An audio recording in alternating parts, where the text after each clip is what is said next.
Di balik ujian, Allah siapkan sebuah skema untuk meningkatkan kemampuan kita.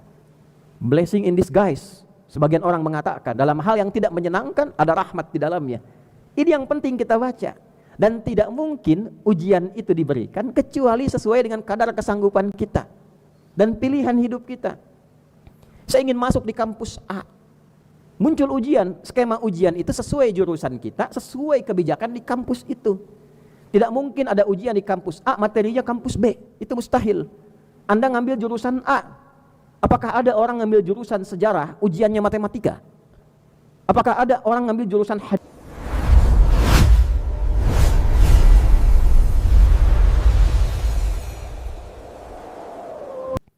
Hadirin jamaah Jumat rahimani wa rahimakumullah. Mengawali khutbah Jumat ini, khatib mengingatkan dan mengajak kita semua untuk senantiasa meningkatkan pujian kita, syukur kita, dan takwa kita kepada Allah Subhanahu wa ta'ala. Semoga dengan meningkatkan 3 hal tadi, diberikan kita apa yang Allah janjikan kepada kita, berupa kemudahan dalam berkehidupan, kenyamanan dalam berkehidupan, serta kesuksesan dan kebahagiaan sejati baik di dunia ataupun di akhirat saat kita berpulang kepada Allah Subhanahu wa ta'ala. Semoga Jumat kedua di bulan Al-Muharram tahun 1448 Hijrah ini dijadikan sebagai Jumat terbaik dari sekian Jumat yang pernah kita lalui. Hadirin, saat Allah Subhanahu wa ta'ala mencipta manusia dan memberikan tugas khusus yang diemban sebagai khalifah di bumi dalam rangka beribadah kepada Allah Subhanahu wa ta'ala. Inni ja'ilu fil ardi khalifah. Demikian Allah menegaskan di surah Al-Baqarah di ayat 30 itu, wa ma khalaqtul jinna wal insa illa liya'budun. Demikian Allah menekankan di Al-Quran surah ke-51 di ayat ke-56 itu. Bersamaan dengan pemberian tugas ini, Allah pun memberikan penjelasan kepada kita tentang alur kehidupan yang kita lalui, bersamaan dengan ujian yang akan kita hadapi, dan juga makna filosofis dari ujian-ujian yang diberikan itu. Semua ini diterangkan dalam satu kitab petunjuk yang disebut dengan Hudan. Setiap zaman diberikan nama khusus dari Hudan ini untuk membedakan zaman satu dengan zaman yang lain. Di zaman Nabi Daud alaihissalam, hudannya disebut dengan Zabur. Di zaman Musa alaihissalam, hudannya disebut dengan Taurah.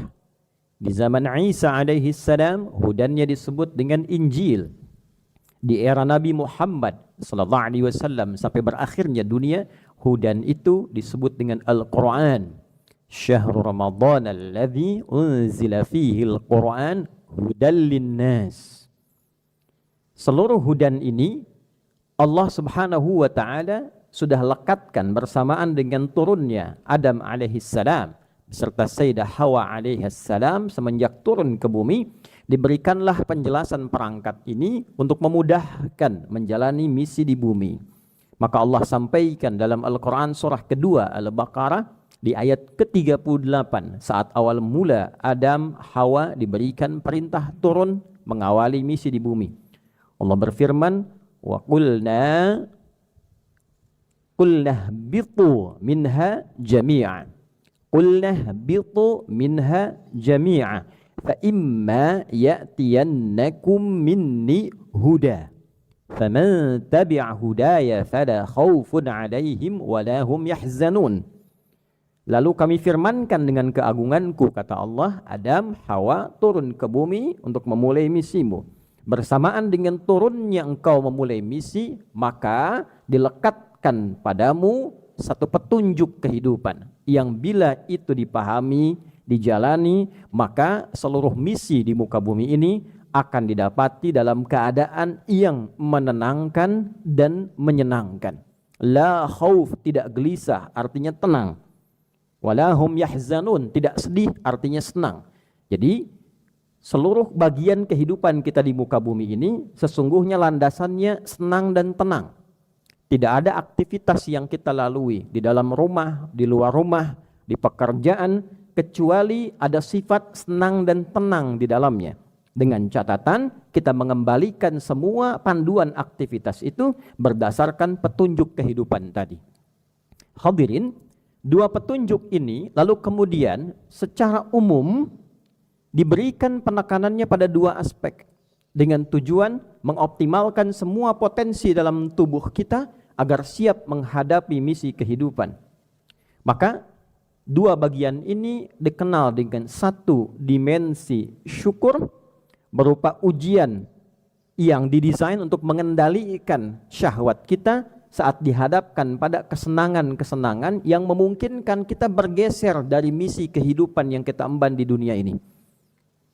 Menggunakan instrumen nafsu yang keliru, lalu merespon nikmat yang diberikan, bukan memahaminya sebagai ujian dan tidak digunakan perangkatnya untuk mengatasi ujian itu, maka cenderung manusia salah bersikap, salah bertindak, dan bergeser dari misi utama yang Allah berikan kepadanya.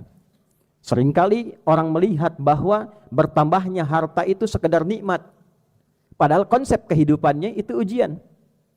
Meningkatnya kedudukan bukan sekedar nikmat, tapi ada ujian di dalamnya. Yang kalau salah menyikapi ujian ini bisa bergeser dari misi hidup. Alih-alih menggunakan harta untuk ibadah, diberikan skemanya. Ini ada untuk menguatkan pribadi. Silahkan gunakan untuk makan, aturannya seperti ini. Untuk minum, aturannya seperti ini. Ya ayyuhan nasu kulu mimma fil ardi halalan thayyiba. Cari pakaian silahkan gunakan. Cari pakaian dengan cara yang benar, yang meningkatkan ketakwaan. Walibasut taqwa dzalika khair. Silahkan. Mungkin ingin kendaraan, mungkin ingin rumah, gunakan pada ketaatan. Sekalipun itu sebagai hiasan dalam kehidupan dunia. Zuyyina lin-nasi hubbus syahawati minan nisa'i wal banin wal qanatiril muqantarati minadh dhahabi wal fiddati wal khailil musawwamati wal an'ami wal harf. Al-ayat. Demikian di surah Ali Imran ayat ke-14 itu. Salah menggunakan bisa sombong. Salah menggunakan bisa korupsi. Salah menggunakan bisa saling menyakiti. Demikian kedudukan. Hakikatnya dititipkan kedudukan itu supaya digunakan untuk menaati Allah Subhanahu wa taala. Dengan kedudukan bisa menjembatani perintah kepada kebanyakan orang untuk menaati Allah Subhanahu wa taala. Pimpinan meminta dalam setiap bagian pekerjaan waktu salat. Pimpinan meminta supaya jujur dalam bekerja. Pimpinan meminta supaya jadi teladan dalam bekerja, diniatkan sebagai ibadah. Itu perangkatnya. Itu arahnya. Demikian pengetahuan. Ditambahkan oleh Allah bukan ingin menjadikan seseorang populer dengan ilmunya, lalu sombong dengan perangkat keilmuannya, tidak.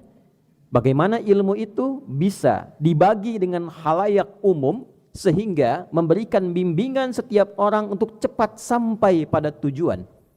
Dan dengan iman memberikan kualitas pada tujuan yang telah didapati itu. Itu konsep dasarnya. Maka yang pertama ini supaya bisa mengelola dengan baik diturunkanlah kemudian skema syukur. Bagaimana syukur ketika mendapatkan harta, bagaimana syukur ketika naik jabatan, bagaimana syukur ketika mendapatkan tambahan pengetahuan. Bagian yang pertama, sehingga dengan skema syukur ini kita tetap secara proporsional menempatkan penambahan itu sebagai ujian dari Allah Subhanahu wa taala yang akan dihisab. Jadi jangan kemudian kita berbangga mendapatkan tambahan kedudukan, menilai derajat kita naik, lalu kita melupakan bahwa itu ujian dari Allah untuk kita.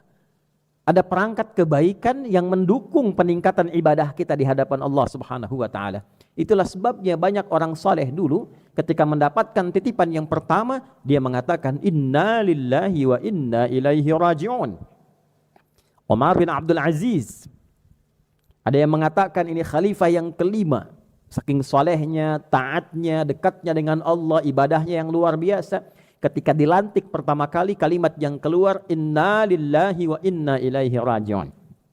Kedudukan ini hanya milik Allah. Allah yang titipkan. Kapan saja bisa kembali, Allah ambil lagi. Mumpung masih diberikan titipan, Gunakan titipan ini untuk meningkatkan ibadah dan ketaatan pada Allah Subhanahu wa taala.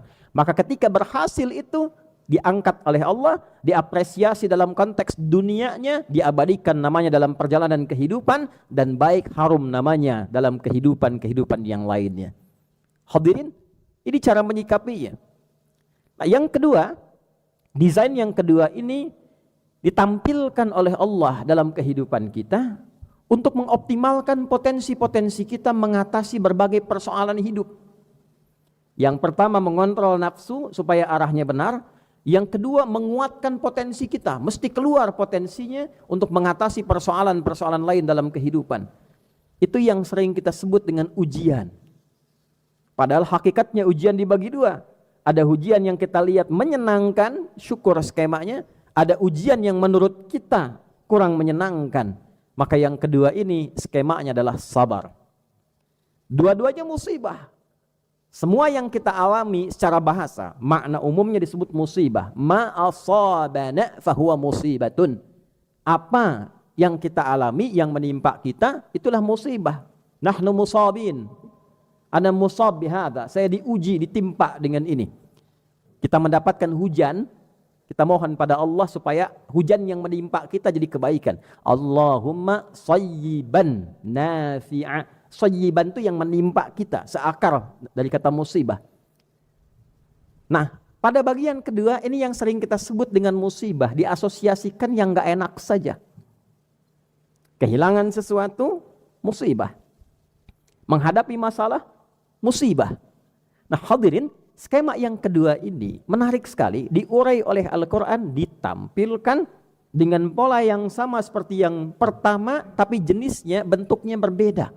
Masalah-masalah didatangkan oleh Allah bukan ingin membuat kehidupan kita bermasalah, tapi mengeluarkan potensi-potensi dalam tubuh kita supaya keluar secara fisik lebih kuat. Kalau nggak pernah ada ujian, nggak mungkin tubuh ini jadi lebih kuat.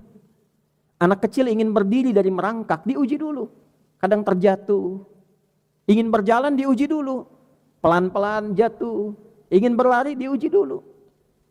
Di sekolah ingin lulus, diuji dulu. Bukankah saat akan menghadapi ujian, belajarnya lebih rajin? Bukankah dengan belajar itu pengetahuannya meningkat? Bukankah atlet-atlet ketika akan berlomba ujian dulu, lari dulu, yang dengan itu kemampuannya lebih tinggi, fisiknya lebih kuat, intelektualnya berkembang? Bukankah ketika menghadapi ujian rajin sholat, rajin puasa, rajin baca Al-Quran? Di balik ujian, Allah siapkan sebuah skema untuk meningkatkan kemampuan kita. Blessing in disguise. Sebagian orang mengatakan dalam hal yang tidak menyenangkan ada rahmat di dalamnya. Ini yang penting kita baca. Dan tidak mungkin ujian itu diberikan kecuali sesuai dengan kadar kesanggupan kita dan pilihan hidup kita. Saya ingin masuk di kampus A. Muncul ujian, skema ujian itu sesuai jurusan kita, sesuai kebijakan di kampus itu. Tidak mungkin ada ujian di kampus A, materinya kampus B. Itu mustahil. Anda ngambil jurusan A. Apakah ada orang ngambil jurusan sejarah, ujiannya matematika? Apakah ada orang ngambil jurusan hadis, ujiannya fisika? Tidak mungkin. Sama dengan ujian kehidupan, tak mungkin kita menjalani dan mengatasi persoalan kecuali sesuai dengan kadar kemampuan kita dan sesuai dengan pilihan kehidupan kita. Jika yang pertama ini kita pahami betul dengan baik, maka nikmat kita menjalani setiap ujian kehidupan. Nah, cara menikmati itu skema yang kedua disebut dengan sabar namanya. Dan menariknya antara syukur dengan sabar kalimatnya sama. Alladzina idza asabathum musibah qalu inna lillahi wa inna ilaihi raji'un. Semuanya sama. Meyakini bahwa setiap syukur dan setiap sabar itu hakikatnya tanda kasih dari Allah yang diberikan kepada kita untuk mengontrol diri kita dan meningkatkan kemampuan baik kita di hadapan Allah Subhanahu wa taala. Maka kalau cara pandangnya seperti ini, nikmat kehidupan. Jadi manusia itu tidak mungkin menjalani kehidupan kecuali dua yang dihadapi. Kalau tidak merasakan syukur, pasti menjalani sabar. Tidak ada manusia selama hidup syukur saja nggak ada. Orang sekaya-kayanya pasti punya masalah.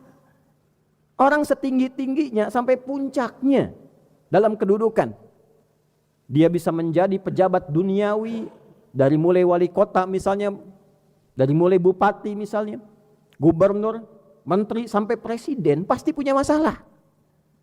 Di spiritual juga begitu, dari ustadz sampai kiai sampai alim minal ulama pasti punya masalah. Setiap orang punya masalahnya sendiri yang meningkatkan kualitas dirinya dan skemanya sama, sabar dalam menghadapinya. Dan hidup pun tidak akan semuanya masalah semua. Pasti ada syukurnya, pasti ada senangnya. Ini kalau kita bawa dalam konsep kecil, bawa saja ke rumah tangga. Sadari konsep ini. Nggak akan selamanya orang di rumah tangga itu berbahagia terus, mustahil. Pasti ada masalahnya. Sama persis ketika ada masalah pun nggak akan persis ada masalah terus, pasti ada senangnya. Kalau sedang ada masalah, ingat senangnya. Apa karena masalah yang hari ini kebahagiaan selama 15 tahun itu harus diruntuhkan? Apa karena kesenangan hari ini lupa dengan bagaimana pengorbanan-pengorbanan di masa lalu? Itu jadi kenangan yang indah untuk diceritakan. Kesabaran itu ketika dinikmati, sabar dalam berjuang, dari nggak punya apa-apa jadi punya sesuatu, bisa cerita pada anak, bisa cerita pada cucu, pengorbanan seperti ini, ujung-ujungnya syukur, syukur dan sabar. Jadi bila kita memahami bahwa setiap kehidupan itu ada persoalan, alhamdulillah. Cara pandangnya adalah Allah kirimkan masalah ini untuk menguatkan saya, supaya saya lebih berkembang, lebih baik. Tidak mungkin saya diberikan ujian ini kalau saya tak sanggup menjalaninya. La yukallifullahu nafsan illa wus'aha. Pasti ada solusinya. Inna ma'al usri yusra. Pahami konsep sabar. Pertama, dekati Allah dulu. Innallaha ma'as sabirin. Yakin kalau Allah berikan ujian, pasti ada kebaikan untuk saya. Begitu cara menjemputnya. Sebesar apapun, tanamkan dulu keyakinan itu sampai merasakan saya punya Allah. Lalu mulai skema-skema yang lain. Sabar disandingkan dengan sholat, perbanyak sholat. Demikian caranya. Wasta'inu bis-sabri was-shalah. Ya ayyuhalladzina amanu ista'inu bis-sabri was-shalah. Kalau sedang ada masalah, ambil wudu, menghadap kiblat, sholat 2 rakaat. Minimal ketenangan diberikan dulu oleh Allah. Begitu caranya. Kemudian berdoa. Nah, itulah skema yang harus dilakukan. Bukan terbalik, punya masalah curhat di media sosial. Punya masalah mengeluh, mengeluh tidak menyelesaikan persoalan. Curhat menambah persoalan bila dilakukan di tempat yang salah. Curhatkan dalam salat. Innama ashku bathi wa huzni ila Allah. Aku kalau punya masalah ngeluhnya sama Allah. Demikian Nabi Ya'qub mencontohkan. Semua Nabi salat. Nabi Ismail alaihissalam minta keluarganya salat. Wa kana ya'muru ahlahu bis salah. Demikian di surah Maryam ayat ke-55 itu. Wa'mur ahlaka bis salah wastabir 'alaiha. Kalau masalah rizki, ada punya masalah rizki, salat. Minta sama Allah, sabar menjalaninya. Kata Allah, saya enggak minta kompensasi dengan salatmu itu, saya akan berikan rizki kepadamu. Indah sekali. Nah, ini yang seharusnya kita pakai dalam kehidupan. Segarkan lagi ingatan ini, tuliskan dalam buku catatan kita. Punya persoalan, sabar. Punya kenikmatan, syukur, supaya tidak terlalu berlebih. Sombong bisa hilang, riya bisa hilang, sum'ah bisa hilang. Dengan apa? Syukur. Bila dua ini sudah seimbang, maka semua biasa-biasa saja. Orang mengatakan punya mobil bagus, biasa. Nggak punya mobil, biasa. Tidur di tempat biasa, nikmat semuanya. Sehingga Nabi berkomentar, ajaban li amril mu'min. Atau kama qala sallallahu alaihi wasallam. Seorang beriman itu akan mengagumkan kepribadiannya. Idza asabathu sarra syakara. Wa idza asabathu dharra sabara atau kama qala sallallahu alaihi wasallam. Kalau sedang gembira dia bersyukur sehingga tidak berlebihan gembiranya. Kalau sedang ada masalah dia bersabar sehingga menerima dengan indah persoalannya. Maka semua netral di hadapannya. Demikian kalimat yang Nabi sampaikan sallallahu alaihi wasallam atau kama qala sallallahu alaihi wasallam. Maka hadirin, di Jumat yang singkat ini mari kita segarkan lagi ingatan dan komitmen serta keyakinan kita kepada Allah Subhanahu wa taala untuk menjadikan itu sebagai panduan dalam kehidupan. Tidak ada orang yang hidup nggak punya masalah, biasa saja. Tugas kita hanya berikhtiar semampu kita mengatasinya dan biarkan takdir Allah memberikan solusi kepada kita. Jangan memikirkan hasil, nanti kecewa. Ya, fa idza faraghta fansab wa ila rabbika farghab. Cukup kita tuntaskan dengan ikhtiar kita. Mencoba maksimalkan, nanti hasilnya tawakal sama Allah. Bagaimanapun hasilnya. Boleh kita punya rencana, boleh punya harapan. Hanya nanti kalau harapan kita tidak sesuai dengan ketentuan yang telah Allah tetapkan, ikutkan keinginan kita pada keinginan Allah Asa an takrahu syai'a fahuwa khairul lakum wa asa an tuhibbu syai'a fahuwa syarrul lakum wallahu ya'lamu wa antum la ta'lamun. Boleh jadi yang kita nggak suka itu ada kebaikan yang sedang Allah siapkan. Dan di balik yang ideal yang kita harapkan, ada keburukan yang tidak kita ketahui. Apa logikanya ya Allah? Karena Allah tahu masa depan. Kita hanya punya harapan. Ingin begini. Belum tahu ke depan ada apa. Jadi proporsional saja. Jalani kehidupan dengan baik. Standar yang baik. Husnudzan kepada Allah. Dihadapkan pada masalah sabar. Dihadapkan pada kenikmatan syukur. Tidak mudah mengamalkan dibanding mengucapkan. Pun demikian dengan khatib dan kita semua. Tapi kita hanya punya kewajiban untuk berikhtiar semaksimal kita. Dan bertawakal kepada Allah subhanahu wa ta'ala. Semoga khutbah ini memberikan penguatan kepada kita. Dan semakin yakin akan kebenaran Islam. Semakin yakin akan ketuhanan Allah subhanahu wa ta'ala, semakin siap menjalani kehidupan, dan semakin mantap kita kembali menghadap kepada Allah subhanahu wa ta'ala dalam kemuliaan. Barakallahu li walakum fil Qur'anil azim, wa nafa'ni wa iyyakum bima fihi minal ayati wa dhikril hakim, wa taqabbala minni wa minkum tilawatahu, innahu huwas sami'ul alim. Ud'u Allah yastajib lana walakum jami'ah.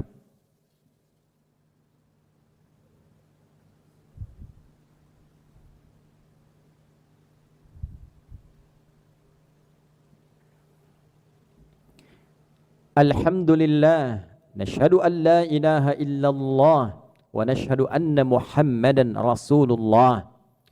Allahumma fasalli wa sallim ala hadha an-nabiyil karim, nabiyyina wa sayyidina Muhammadin al-amin wa ala alihi at-tahirin wa sahbihi ajma'in wa dhurriyyatihi wa ummatihi ila yaumiddin. Amma ba'd, fa ya ibadallah, usi nafsi wa iyyakum bi taqwallahi faqad faza al-muttaqun. فلا تموتن إلا وأنتم مسلمون. وقال تعالى يا أيها الذين آمنوا اتقوا الله حق تقاته ولا تموتن إلا وأنتم مسلمون. Hadirin, mari kita berdoa kepada Allah subhanahu wa ta'ala. Mudah-mudahan dengan doa ini mengawali komitmen kita untuk semakin siap menghadapi sisa-sisa kehidupan kita dan bekal terbaik kita untuk kembali kepada Allah subhanahu wa ta'ala. Qala ta'ala ba'da a'udhu billahi minasyaitanir rajim. Bismillahirrahmanirrahim. Inna Allah wa malaikatahu yusalluna 'alan nabi. Ya ayyuhalladzina amanu sallu 'alaihi wa sallimu taslima.